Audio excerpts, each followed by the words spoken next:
Assalamualaikum warahmatullahi wabarakatuh. Kami dari kelompok 1 ingin mempresentasikan mengenai akuntansi belanja dan beban dan akuntansi aset tetap. Sebelumnya, kelompok kami beranggotakan yang pertama ada Anissa Gusti Wijayanti dengan NPM 29, kemudian ada Rahma Nurul Septiana dengan NPM 31, ada Hayunda Rahmawati dengan NPM 43, dan saya sendiri Desti Nurul Khotimah dengan NPM 50. Materi pertama akan dipresentasikan oleh Mbak Anissa.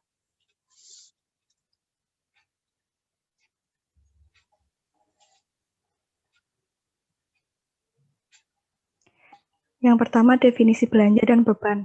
Belanja adalah semua pengeluaran oleh bendahara umum negara atau daerah yang mengurangi saldo anggaran lebih dalam periode tahun anggaran bersangkutan yang tidak akan diperoleh pembayarannya kembali oleh pemerintah. Beban adalah kewajiban pemerintah yang diakui sebagai pengurang nilai kekayaan bersih. Beban juga didefinisikan sebagai penurunan manfaat ekonomi atau potensi jasa dalam periode pelaporan yang menurunkan ekuitas yang dapat berupa pengeluaran atau konsumsi aset atau timbulnya kewajiban. Selanjutnya, klasifikasi belanja dan beban. Belanja diklasifikasikan menurut klasifikasi ekonomi atau jenis belanja, organisasi, dan fungsi. Klasifikasi ekonomi adalah pengelompokan belanja yang didasarkan pada jenis belanja untuk melaksanakan suatu aktivitas. Klasifikasi ekonomi untuk pemerintah daerah meliputi terdiri dari belanja pegawai, belanja barang, belanja modal, bunga, subsidi, hibah, bantuan sosial, dan belanja tak terduga. Klasifikasi ekonomi belanja tersebut dikelompokkan lagi menjadi 3 jenis belanja. Yang pertama, belanja operasi, yaitu pengeluaran anggaran untuk kegiatan sehari-hari pemerintah pusat atau daerah yang memberi manfaat jangka pendek. Yang kedua, belanja modal adalah pengeluaran anggaran untuk memperoleh aset tetap dan aset lainnya yang memberi manfaat lebih dari satu periode akuntansi. Yang ketiga, belanja lain-lain adalah pengeluaran anggaran untuk kegiatan yang sifatnya tidak biasa dan tidak diharapkan berulang seperti penanggulangan bencana alam, bencana sosial, dan pengeluaran tidak terduga lainnya yang sangat diperlukan dalam rangka penyelenggaraan kewenangan pemerintah pusat atau daerah. Selanjutnya, penatausahaan belanja dan beban. Urusan pengeluaran kas di SKPD dilakukan oleh bendahara pengeluaran. Sebagaimana sektor bisnis, mekanisme pengeluaran di SKPD secara umum terbagi menjadi 2, yaitu dengan uang kas besar atau bank dan dengan uang kas kecil. Mekanisme yang dilakukan yaitu untuk kegiatan yang memerlukan pengeluaran dengan kas yang nilainya kecil atau kurang dari 1 juta, maka prosedur yang digunakan yaitu uang persediaan atau ganti uang atau tambah uang. Lalu, untuk pengeluaran yang nilainya relatif besar atau lebih dari 1 juta harus menggunakan mekanisme langsung. Lalu, pengakuan transaksi belanja dan beban. Yang pertama, belanja diakui pada saat terjadinya pengeluaran dari rekening kas umum negara atau daerah. Khusus pengeluaran melalui bendahara pengeluaran, pengakuannya terjadi pada saat pertanggungjawaban atas pengeluaran tersebut disahkan oleh unit yang mempunyai fungsi perbendaharaan. Dalam hal badan layanan umum, belanja diakui dengan mengacu pada peraturan perundangan yang mengatur mengenai badan layanan umum. Yang kedua, beban diakui pada saat timbulnya kewajiban, terjadinya konsumsi aset, atau terjadinya penurunan manfaat ekonomi atau potensi jasa. Selanjutnya, pengukuran belanja dan beban. Belanja diukur berdasarkan besaran kas yang dikeluarkan di rekening kas umum daerah yang digunakan untuk keperluan belanja. Lalu beban diukur senilai yang pertama besaran terjadinya konsumsi suatu aset, yang kedua besaran timbulnya kewajiban, dan yang ketiga taksiran yang handal atas penurunan manfaat ekonomi dari suatu aset atau potensi jasa. Lalu, pencatatan akuntansi belanja dan beban. Belanja dan beban, baik basis maupun akrual, memiliki saldo normal di sebelah debit, yang artinya jika terjadi transaksi yang berdampak pada munculnya dan atau bertambahnya beban atau belanja Pemda, maka transaksi akan dicatat di sebelah debit. Yang kedua, jika terjadi transaksi yang berdampak pada berkurangnya beban atau belanja Pemda, maka transaksi dicatat di sebelah kredit.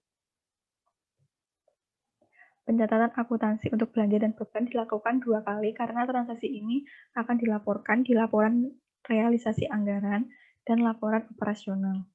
Beban terjadi sebagai akibat dari yang pertama terjadinya konsumsi suatu aset, yang kedua timbulnya kewajiban, yang ketiga penurunan manfaat ekonomi dari suatu aset atau potensi jasa.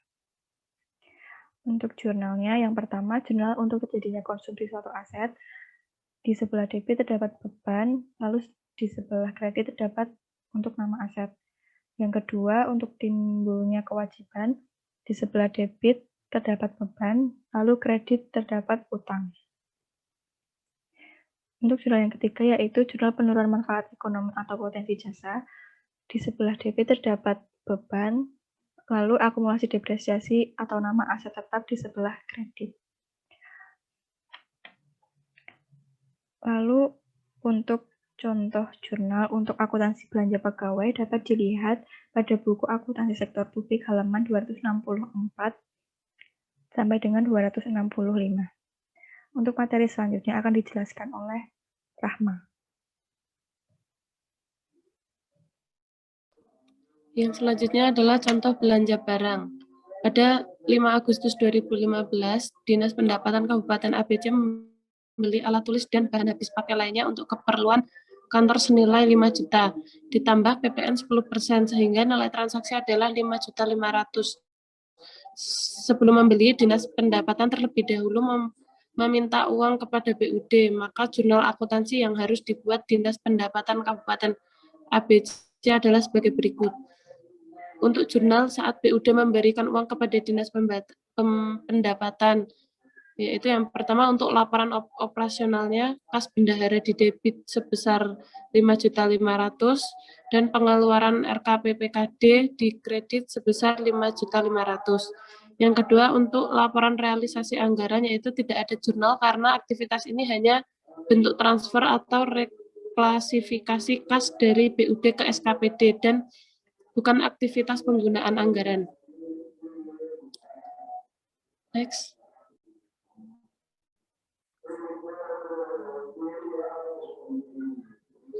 Yang selanjutnya adalah jurnal saat terjadi pembelian alat tulis dan bahan habis pakai. Untuk laporan operasionalnya, persediaan ATK didebit sebesar 5.500.000, kas bendahara pengeluaran dikredit sebesar 5.500.000. Untuk laporan realisasi anggaran, belanja barang bahan habis pakai sebesar 5.500.000 dan estimasi perubahan saldo dikredit sebesar 5.500.000. Next. Selanjutnya adalah contoh belanja jasa. Belanja jasa biasanya terkait pemeliharaan aset milik daerah, kendaraan dinas, dan lain sebagainya. Dimisalkan pada 1 Maret 2015, Dinas Pendidikan menyervis mobil dinas ke bengkel dengan nilai transaksi 700.000. Maka jurnal yang harus dibuat oleh Dinas Pendidikan adalah yang pertama untuk laporan operasionalnya, beban pemeliharaan didebit sebesar 700.000, kas bendahara pengeluaran dikredit sebesar 700.000. Yang kedua untuk laporan realisasi anggaran, belanja jasa pemeliharaan didebit sebesar 700.000, estimasi perubahan SAL dikredit sebesar 700.000. Next.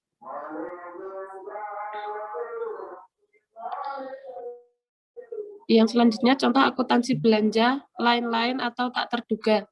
Belanja tak terduga ini contohnya adalah bantuan sosial, belanja hibah, belanja subsidi, dan sebagainya. Dicontohkan pada 1 Februari 2015, Dinas Sosial memberikan bantuan sosial kepada warga yang terkena banjir senilai 30 juta. Maka jurnal yang harus dibuat oleh Dinas Sosial adalah untuk laporan operasionalnya, bantuan bansos di debit sebesar 30 juta, kas bendahara pengeluaran dikredit sebesar 30 juta. Selanjutnya untuk laporan realisasi anggaran, belanja bansos KL dikredit sebesar 30 juta. Next.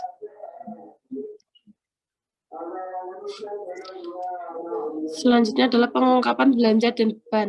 Belanja dan beban diklasifikasikan menurut klasifikasi ekonomi, yaitu jenis belanja dan jenis beban, organisasi dan fungsi. Klasifikasi ekonomi adalah pengelompokan belanja dan beban yang didasarkan pada jenis belanja untuk melaksanakan suatu aktivitas. Khusus untuk belanja, analisis mengenai hal-hal yang menyebabkan terjadinya selisih antara anggaran dengan realisasinya sangat disarankan untuk diungkapkan pada catatan atas laporan keuangan. Next. Yang selanjutnya, akuntansi aset tetap. Definisi aset tetap. Aset tetap adalah aset berwujud yang mempunyai masa manfaat lebih dari 12 bulan untuk digunakan atau dimaksudkan untuk digunakan dalam kegiatan pemerintah atau dimanfaatkan oleh masyarakat umum. Klasifikasi aset tetap diklasifikasikan berdasarkan kesamaan dalam sifat atau fungsinya dalam aktivitas operasi entitas. Klasifikasi aset tetap adalah sebagai berikut, yaitu termasuk tanah, peralatan dan mesin, gedung dan bangunan, alat irigasi dan jaringan, aset tetap lainnya, dan konstruksi dalam pengerjaan. Next. Selanjutnya akan dipresentasikan oleh Mbak Hayunda. Yang selanjutnya terdapat pengakuan transaksi aset tetap. Untuk dapat diakui sebagai aset tetap harus dipenuhi kriteria. Yang pertama berwujud, kemudian yang kedua mempunyai masa manfaat lebih dari 12 bulan. Yang ketiga biaya perolehan aset dapat diukur secara andal. Yang keempat, tidak dimaksudkan untuk dijual dalam operasi normal entitas. Dan yang kelima, diperoleh atau dibangun dengan maksud untuk digunakan. Next. Kemudian yang selanjutnya, pengukuran awal aset. Aset tetap dinilai dengan biaya perolehan. Apabila penilaian aset tetap dengan menggunakan biaya perolehan tidak memungkinkan, maka nilai aset tetap didasarkan pada nilai wajar pada saat perolehan. Kemudian biaya perolehan suatu aset tetap terdiri dari harga belinya atau konstruksinya. Kemudian contoh biaya yang dapat diatribusikan secara langsung adalah biaya persiapan, biaya pengiriman awal, dan biaya simpan dan bongkar muat, biaya pemasangan, biaya profesional, dan biaya konstruksi. Kemudian dalam aset tetap diperoleh secara gabungan, yang mana biaya perolehan dari masing-masing aset tetap yang diperoleh secara gabungan ditentukan dengan mengalokasikan harga gabungan tersebut berdasarkan perbandingan nilai wajar masing-masing aset yang bersangkutan. Kemudian dalam hal aset tetap diperoleh secara pertukaran, yaitu suatu aset tetap dapat diperoleh melalui pertukaran atau pertukaran sebagian aset tetap yang tidak serupa atau aset lainnya. Kemudian dalam hal aset diperoleh dari sumbangan harus dicatat sebesar nilai wajar pada saat perolehan. Next.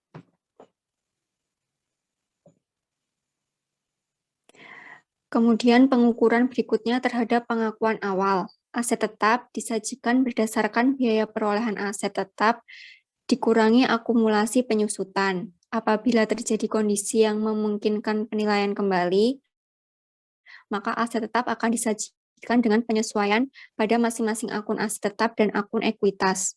Next. Kemudian yang selanjutnya penilaian kembali aset tetap.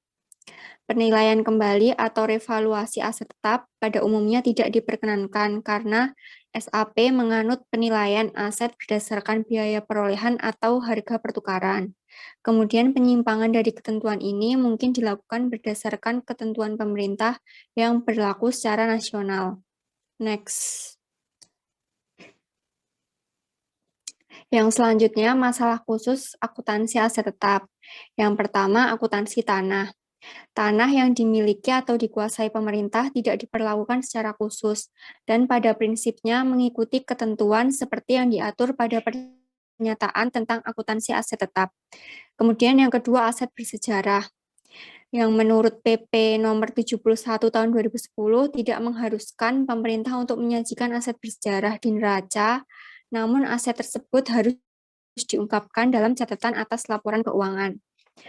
Kemudian yang ketiga ada aset infrastruktur yang mana mempunyai karakteristik yaitu bagian dari suatu sistem atau jaringan, sifatnya khusus dan tidak ada alternatif lain penggunaannya. Tidak dapat dipindah-pindahkan dan terdapat batasan-batasan untuk pelepasannya. Kemudian yang terakhir ada aset militer, yaitu peralatan militer baik yang umum maupun khusus memenuhi definisi aset tetap dan harus diperlakukan sesuai dengan prinsip yang diatur dalam Peraturan Pemerintah Nomor 71 Tahun 2010. Next.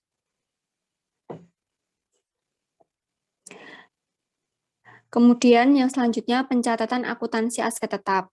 Aset tetap memiliki saldo normal di sisi debit, yang artinya jika terjadi penambahan pada aset tetap, boleh jadi dari pembelian maupun pemberian, maka dicatat di sisi debit. Sedangkan bila terjadi pengurangan pada aset tetap karena dijual, dimusnahkan atau tidak dipakai, maka dicatat di sisi kredit. Untuk contoh pembelian aset tetap, contoh jurnalnya dapat dilihat pada halaman 277. Next. Kemudian untuk contoh soal tentang perolehan aset tetap dari donasi, jurnalnya juga dapat dilihat pada halaman 277. Next.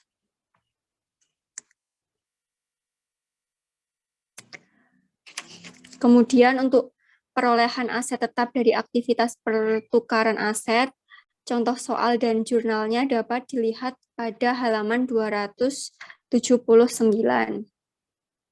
Next.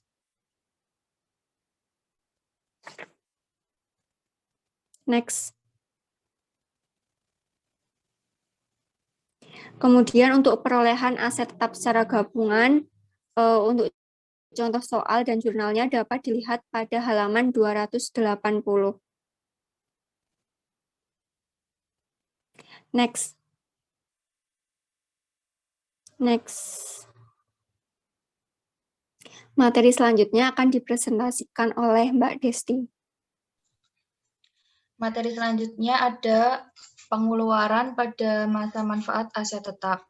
Pengeluaran setelah perolehan awal suatu aset tetap yang memperpanjang masa manfaat atau yang kemungkinan besar memberi manfaat ekonomi di masa yang akan datang dalam bentuk kapasitas, mutu produksi, atau peningkatan standar kinerja, harus ditambahkan pada nilai tercatat aset yang bersangkutan. Jika tidak, maka diakui sebagai beban pemeliharaan. Contohnya, pada tanggal 5 Februari 2015, Dinas Pendapatan melakukan servis mobil dinas ke bengkel dengan biaya senilai 5 juta.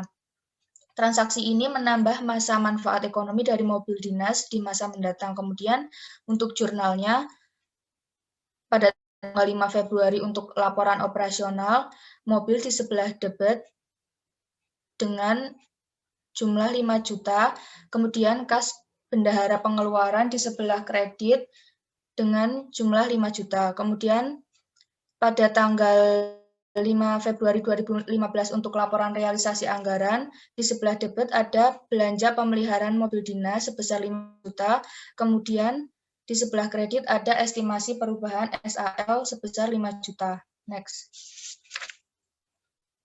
Yang kedua ada penyusutan aset tetap.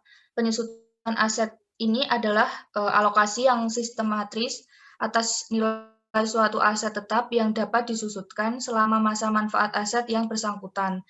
Nilai penyusutan untuk masing-masing periode diakui sebagai pengurang nilai tercatat aset tetap dalam neraca dan beban penyusutan dalam laporan operasional. Kemudian, selain tanah dan konstruksi dalam pengerjaannya, seluruh aset tetap ini disusutkan sesuai dengan sifat dan karakteristik aset tersebut. Ada metode penyusutan yang dapat dipergunakan, yaitu yang pertama ada metode garis lurus, kemudian metode saldo penurunan ganda, kemudian metode unit produksi. Next.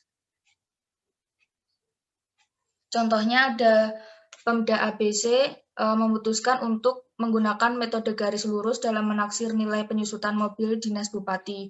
Diketahui harga perolehannya itu 200 juta, kemudian dibeli pada tanggal 1 Januari 2015. Nilai sisa mobil dinasnya itu 0 dan masa manfaat mobil dinasnya ditaksir selama 10 tahun. Maka penyusunan mobil dinas tersebut adalah analisisnya beban penyusutan per tahun dari mobil dinas sama dengan harga perolehan per tahun dari mobil dinas dibagi dengan masa manfaat. Jadi 200 juta dikurangi 0 dibagi dengan 10 tahun ketemunya 20 juta. Next. Yang selanjutnya, jurnalnya itu untuk laporan operasional tanggal 31 Desember, beban penyusutan mobil sebesar 20 juta di sebelah debit, kemudian akumulasi penyusutan mobil di sebelah kredit sebesar 20 juta. Untuk laporan realisasi anggaran, itu tidak ada jurnal karena tidak terkait dengan anggaran. Next. Yang selanjutnya ada penghentian dan pelepasan.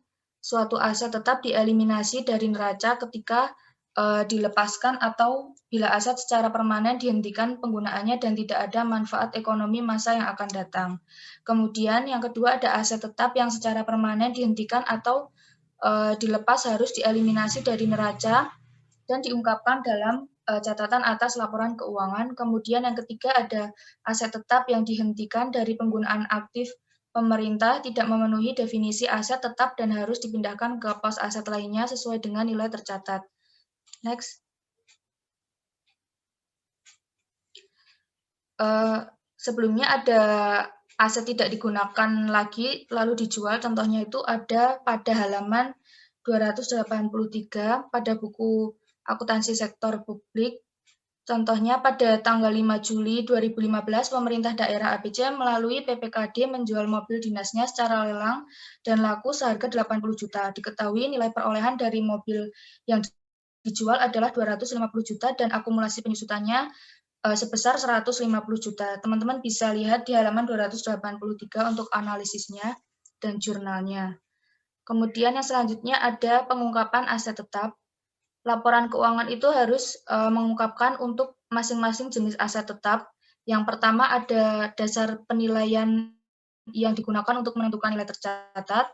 Yang kedua ada rekonsiliasi jumlah tercatat pada awal dan akhir periode yang menunjukkan yang pertama ada penambahan, pelepasan, akumulasi penyusutan, dan perubahan nilai jika ada. Kemudian ada mutasi aset tetap lainnya. Yang selanjutnya ada informasi penyusutan.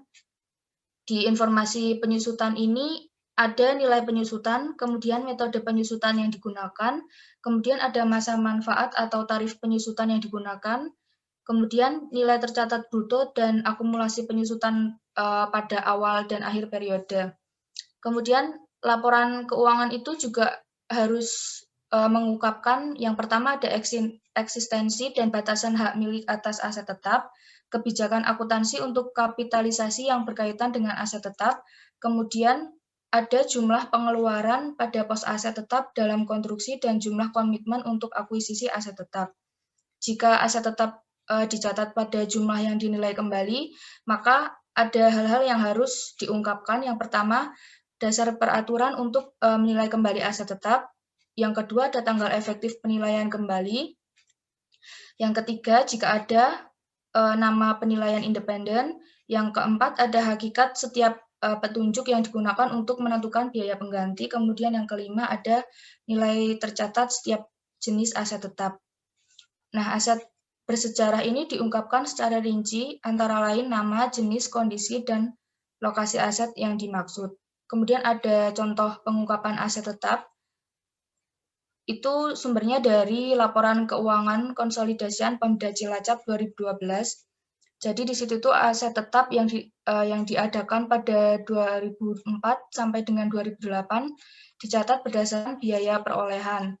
Biaya perolehannya itu adalah jumlah kas atau secara kas setara kas yang dibayarkan atau nilai wajar imbalan lain yang diberikan untuk memperoleh aset saat perolehan atau konstruksi sampai dengan aset tersebut dalam kondisi dan tempat yang siap untuk dipergunakan. Nah, rekening ini tuh menggambarkan nilai perolehan aset tetap yang dimiliki atau dikuasai oleh pemerintah daerah Kabupaten Cilacap per tanggal 31 Desember 2012 dan 2012.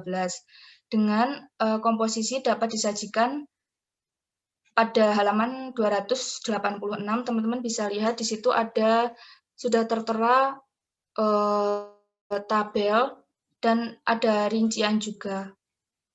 Mungkin cukup sekian presentasi dari kelompok kami. Sekian, wassalamualaikum warahmatullahi wabarakatuh.